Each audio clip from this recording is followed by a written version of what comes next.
아침에 일어나기 싫을 때 잘 생각해봐라. 네가 왜 태어났냐. 네가 태어난 것이 이불을 뒤집고 그렇게 편안하게 자기 위함이냐. 일어나라. 그런 이야기를 하거든요. 그리고 변화 필요하기도 하고 또 변화를 맞이하시면 내가 이런 인생의 큰 변화를 겪고 있는데 갑작스러워서 두렵다 라든지 어떻게 해야 될지 모르겠다 이런 분들에게 좀 뼈 때리는 조언을 해요. 이 세상이 다 변화하고 있는데 변화가 왜 두렵냐 이런 이야기를 하기도 하거든요. 이 책 자체가 충고, 지시, 설득, 뼈 때리는 얘기 좀 많이 했는데 근데 이 책이 자기계발서인가요? 철학서인가요? 어떤 책이라고 생각하세요? 이 책은 독자를 상정하고 누군가에게 말해주고 싶은 그런 이야기를 쓴 게 아니라 자기 자신에게 여러 가지 고통들과 또 여러 가지 힘든 일들을 겪었잖아요. 그런 와중에 틈틈이 자기 생각을 기록하면서 이렇게 살아야지 또는 어떤 것이 바르게 사는 거지? 이런 것들을 계속 끊임없이 스스로에게 이제 물어보거든요. 계속 삶의 본질에 대해서 인생이란 무엇이고 어떻게 살아야 되고 사람들은 어떻게 상대해야 되고 이런 이야기를 합니다. 그런 면에서 영적 수행 또는 뭐 자기계발의 그런 특징들을 가지고 있죠. 그래서 어떤 독자는 명상록을 두고 자기계발서 뭐 수십 권 수백 권 읽을 필요 없다. 이 한 권이면 된다. 이렇게 이야기를 하기도 하거든요. 이렇게 해라. 이렇게 해야 한다. 이런 이야기들이 반복적으로 나오다 보니까 스스로 읽으면서 다짐도 되고 마치 이 사람이 나에게 하는 것 같은 나에게 해주는 말 같은 그런 느낌을 받아요. 그래서 좀 그런 자기계발적인 면이 있는 것이 아닌가 그런 생각이 듭니다. 단순히 그냥 막 철학적인 심원 얘기만 하는 것이 아니라 오늘 나에게 이렇게 살아야 한다라고 하는 자기계발 요소가 있다. 저는 약간 경전 같기도 하고 읽으면서 이게 어떻게 이런 통찰이 이 시대에 이렇게 있었지? 그리고 그 메시지가 2000년이 지났는데 어떻게 지금까지도 나에게 유효하지? 네, 이 명상록을 이렇게 소개해주고 싶은 이유가 있으세요? 명상록 일단 말이 필요 없죠. 제가 굳이 독자 여러분들을 설득하지 않아도 이미 검증되어 있는 너무나 유명한 고전이고 국내에 그래서 판본이 엄청 많이 나온 걸로 알고 있거든요. 제가 계약을 한 2년 전에 했었는데 계약을 할 때 당시만 해도 이게 판본이 너무 많아서 이게 또 필요할까? 라는 그런 회의가 항상 있었어요. 근데 왜 이 책을 계약을 했냐면 그 명상록의 수많은 판본 중에서 이 책이 2002년에 미국 랜덤하우스에서 초판이 이제 출간이 된 이후에 20년 동안 아마존 부동의 1위였고 150만 부 이상 판매가 되었고 37세 이상 찍었더라고요. 그리고 데일리 필로소피, 스토아 수업 이런 책으로 굉장히 유명한 세계적인 그 자기계발 멘토인 라이언 홀리데이가 서문을 썼고요. 그 서문에서 이런 이야기를 해요. 자기는 명상록을 100번 읽었다. 이 서문을 쓰면서 그런 이야기를 하거든요. 카페에도 있는데 명상록을 읽고자 하는가? 그렇다면 당신은 반드시 그레고리 헤이스의 완역본을 읽어야만 한다. 이렇게 이야기를 해요. 사실 이 책이 굉장히 읽기가 쉽지만은 않습니다. 2000년 전에 로마 황제가 썼던 글이고 대부분의 책들이 출간을 위해서 출간을 목적으로 쓰는데 이 책은 로마 황제가 자기 자신에게 썼던 일기처럼 썼던 책이거든요. 그렇기 때문에 무슨 말을 하는 거지? 이게 무슨 의미지? 라고 생각을 하면서 읽다 보면 약간 미궁으로 빠질 수가 있어요. 그런데 앞부분에 거의 90쪽 가까이를 할애해서 이 그레고리 헤이스 고전학과 교수가 엄청나게 상세하고 또 자세하고 친절하게 설명을 하고 있습니다. 그래서 어려울 수 있는 부분들을 좀 해소해주는 게 있었고 그런 점에서 이 책이 이 시점에 나와야겠다 그런 생각이 들어서 계약을 하게 되었습니다. 지금 그레고리 헤이스의 해제가 있고 라이언 홀리데이의 서문이 있기 때문에 읽어야 된다라고 하셨는데 그 외에 또 이 책을 읽어야 되는 다른 강점이 있다면 뭐가 있을까요? 디자인에 공을 많이 들였습니다.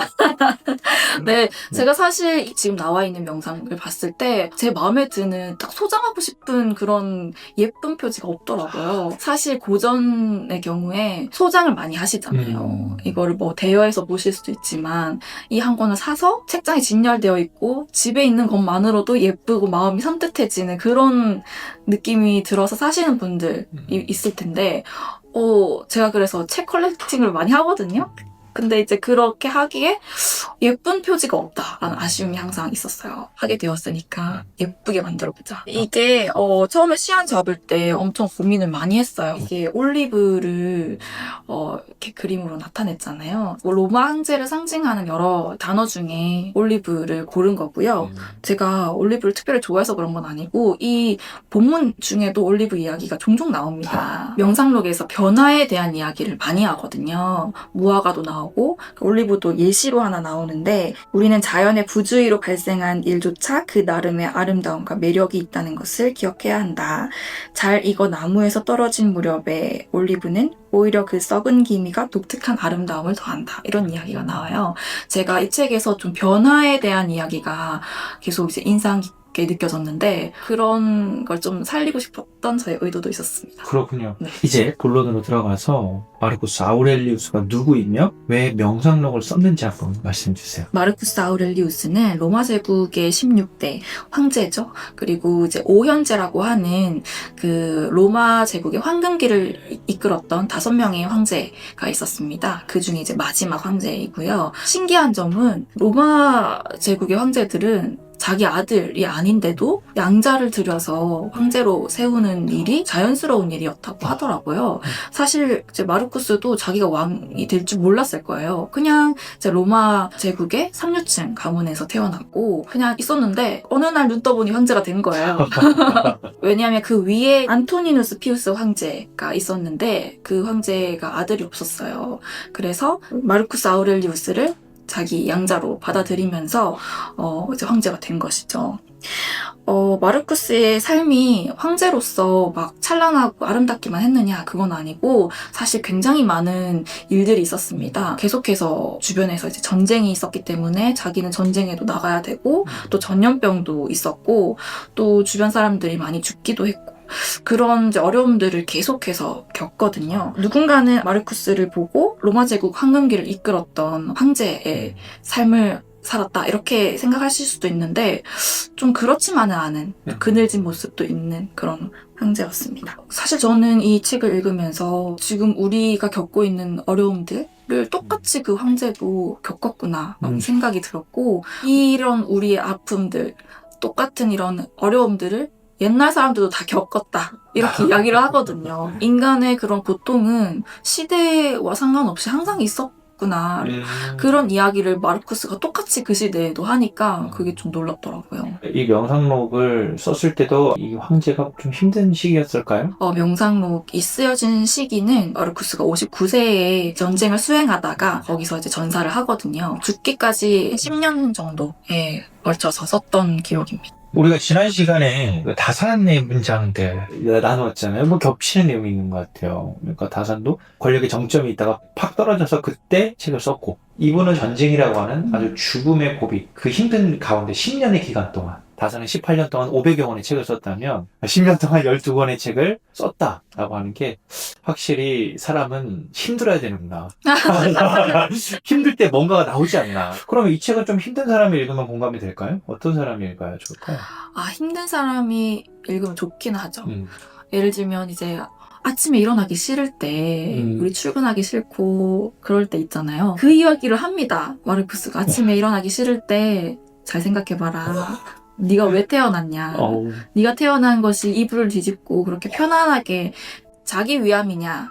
일어나라 그런 이야기를 하거든요. 그리고 변화 필요하기도 하고 또 변화를 맞이하신 내가 이런 인생의 큰 변화를 겪고 있는데 갑작스러워서 두렵다라든지 어떻게 해야 될지 모르겠다 이런 분들에게 좀 뼈 때리는 조언을 해요. 이 세상이 다 변화하고 있는데 변화가 왜 두렵냐 이런 이야기를 하기도 하거든요. 이 책 자체가 충고, 지시, 설득, 뼈 때리는 얘기 좀 많이 했는데 이 책이 자기계발서인가요? 철학서인가요? 어떤 책이라고 생각하세요? 이 책은 독자를 상정하고 누군가에게 말해주고 싶은 그런 이야기를 쓴 게 아니라 자기 자신에게 여러 가지 고통들과 또 여러 가지 힘든 일들을 겪었잖아요. 그런 와중에 틈틈이 자기 생각을 기록하면서 이렇게 살아야지 또는 어떤 것이 바르게 사는 거지? 이런 것들을 계속 끊임없이 스스로에게 이제 물어보거든요. 계속 삶의 본질에 대해서 인생이란 무엇이고 어떻게 살아야 되고 사람들은 어떻게 상대해야 되고 이런 이야기를 합니다. 그런 면에서 영적 수행 또는 뭐 자기 개발의 그런 특징들을 가지고 있죠. 그래서 어떤 독자는 명상록을 두고 자기계발서 뭐 수십 권, 수백 권 읽을 필요 없다. 이 한 권이면 된다. 이렇게 이야기를 하기도 하거든요. 이렇게 해라. 이렇게 해야 한다. 이런 이야기들이 반복적으로 나오다 보니까 스스로 읽으면서 다짐도 되고 마치 이 사람이 나에게 하는 것 같은, 나에게 해주는 말 같은 그런 느낌을 받아요. 그래서 좀 그런 자기계발적인 면이 있는 것이 아닌가 그런 생각이 듭니다. 단순히 그냥 막 철학적인 심원 얘기만 하는 것이 아니라 오늘 나에게 이렇게 살아야 한다라고 하는 자기계발 요소가 있다. 저는 약간 경전 같기도 하고 어. 읽으면서 이게 어떻게 이런 통찰이 이 시대에 이렇게 있었지? 그리고 그 메시지가 2000년이 지났는데 어떻게 지금까지도 나에게 유효하지? 그런 생각이 들더라고요. 보편적인 우리의 인생에서 고민해봐야 하는 내용들이 좀 담아 있어서 그런 게 아닌가 하는 생각이 들었습니다. 그렇다면 모모 편집자님께는 어떤 부분이 지금 이 순간에 이 시기에 좀 이렇게 와닿는 메시지였을까요? 제가 아까 변화에 대한 이야기를 했었잖아요. 네. 사실 저는 좀 막 삶이 급격하게 변하고 제가 예상치 못하게 흘러가는 걸 별로 안 좋아하거든요. 저 파워 J로서 또 예상하는 그 범위 내에 일이 이렇게 일어나야 마음이 편한데 막 생각지 못했던 일들이 일어나거나 주변의 환경이 변하거나 이러면 약간 불안해져요. 네. 근데 마르쿠스가 그런 이야기를 하거든요. 덜 익은 포도, 다 익은 포도, 건포도. 이것은 끊임없는 변화다. 없는 존재로 변하는 것이 아니라 아직 존재하지 않는 것으로 변하는 것이다. 이런 이야기를 11권에서 하기도 하고 또 7권에 보면 변화가 두려운가? 하지만 변화가 없다면 무엇이 존재할 수 있다는 것인가? 자연의 본질에 더 가까운 것은 무엇이란 말인가? 장작을 태우지 않고 그대로 둔 채 뜨거운 물로 목욕할 수 있는가? 음식의 형태를 바꾸지 않은 채 먹을 수 있는가? 변화 없이 중요한 과정이 일어날 수 있는가? 이렇게 이야기를 해요. 네. 그래서 이 부분을 읽으면서 맞아. 인생의 큰 변화는 자연스럽게 일어날 수밖에 없는 일이지 라고 제 생각을 하면서 받아들이게 되는 그런 게 있는 것 같아요.